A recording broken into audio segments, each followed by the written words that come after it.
right, it's not a Dolphins game, but anytime you watch football, you can learn about the game. And the more you learn about the game, the more you can understand your team and your opponents. To me, this is a very important thing for fans to do if they want to be accurate in understanding where their team's really at. But you can also have a great time. This was a very good game, very fun game. It got out of whack at a certain point, but it was amazing, and it showed how amazing this guy, Jaden Daniels, is. I cannot believe he's a rookie. And when you look at the pressure he was under and how the leverage was against him and how he played, this kid's truly special. Commanders fans should be very, very happy with this kid. He's a true star. As long as he can stay healthy. He's a little small and he runs a lot. I get concerned about that, but nothing else really. This kid's got it upstage, he's got it in the arm, and he's got it in his legs. Very, very impressive. Clearly, Washington, I had said, I thought they were going to lose by 10 points when Daron Payne was out, the number one run stopper, obviously big against this Eagles front and Barkley. And then they were missing Cosme, who's their best offensive lineman. So this was a real table setter, and I thought it was going to play out this way. Not this big, but I didn't think they were going to turn over the ball 3 times. And, obviously that's the kill shot. You can't turn a ball over. Turnovers are very bad in regular football, but in the postseason, it just has more weight to it. And you just can't have 3 turnovers, which I don't think it was the ultimate difference in the game. I still think that Eagles would have won anyway, but it would have been a lot more close, and you never know. So you got to give big credit to Washington, although they were sloppy.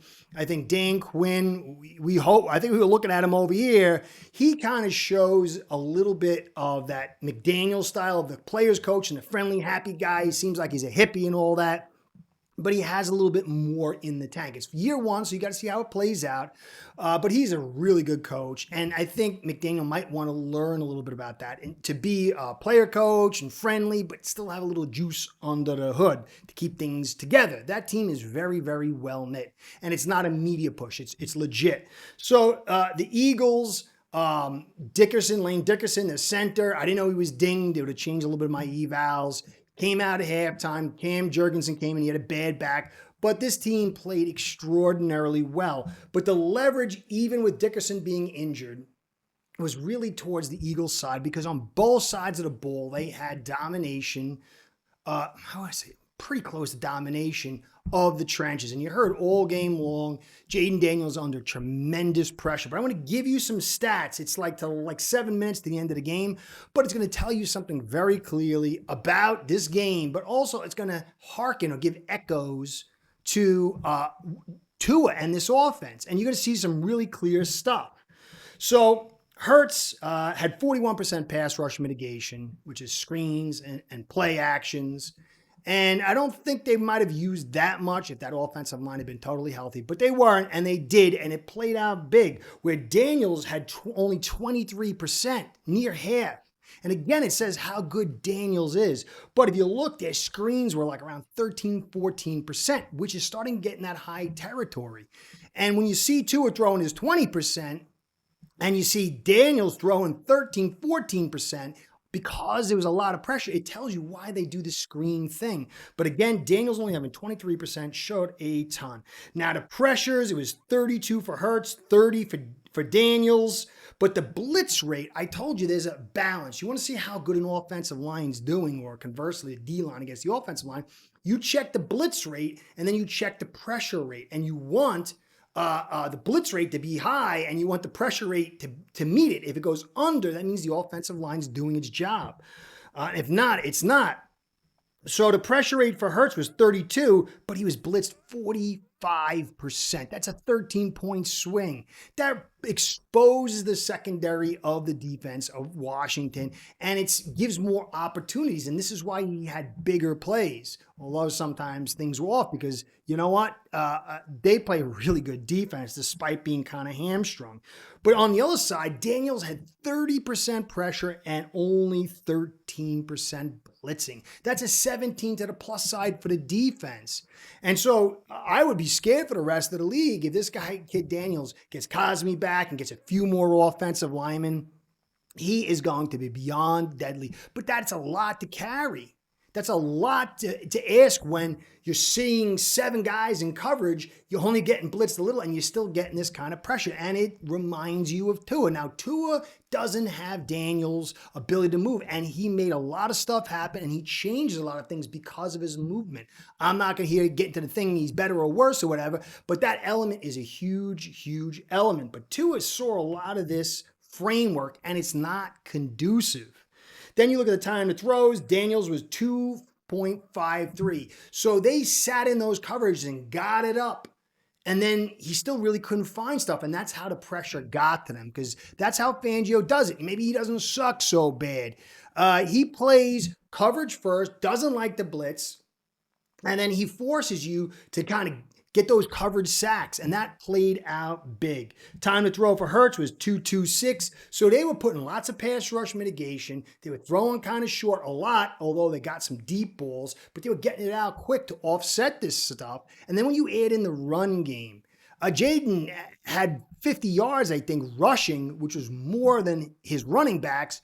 But on the other side, Barkley had 3 touchdowns, and he had like 120 something yards on the day. And when you pull all this together, it's just an uphill battle for the Washington Commanders and Daniels. And this kid played phenomenal. This team played phenomenal. I couldn't believe they went on for a couple 4th downs and picked it up. It was just a little too much, though. But controlling the line of scrimmage should clearly be a focus.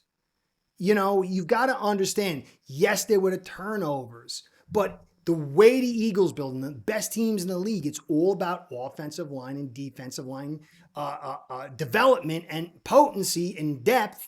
And that's how you set the table for the game. It doesn't mean you're always going to win. You can see with Minnesota how they lost, and they probably shouldn't have considering the talent they had. But Donald was up in like the 2.56 range on all his sacks, and he couldn't find anybody. He couldn't move. But still, it comes back to this lopsided view.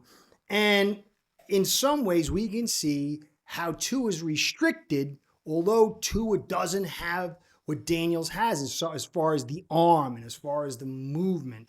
But the framework is the same, and it stifles a good offensive attack.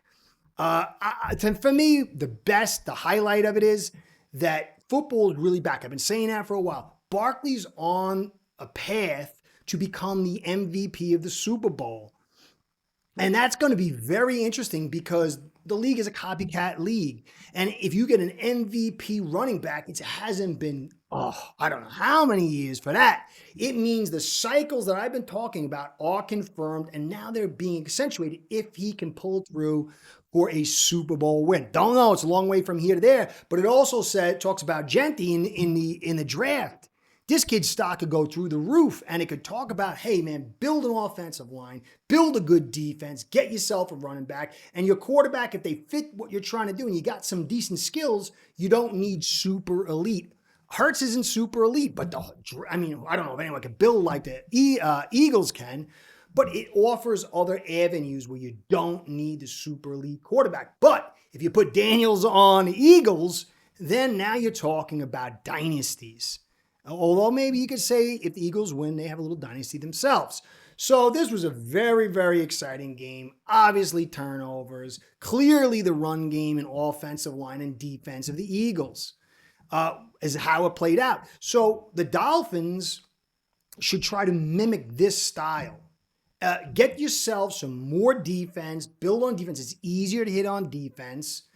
And then get yourself an offensive line. We got the running backs. And maybe once we start doing this, we'll get blitzed more and we won't have to call so many screens. Still, I know we got to talk to the people who say, Tua.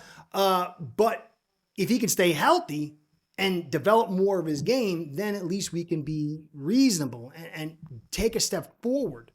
But until we get this run game, this offensive line, this defense, interior especially settled, it's going to be hard. The league is telling us clearly how to win, and you're seeing it in these playoffs. So let's go. We got a big offseason. We've got a prime pick, 13 overall. Let's see if Greer don't screw it up.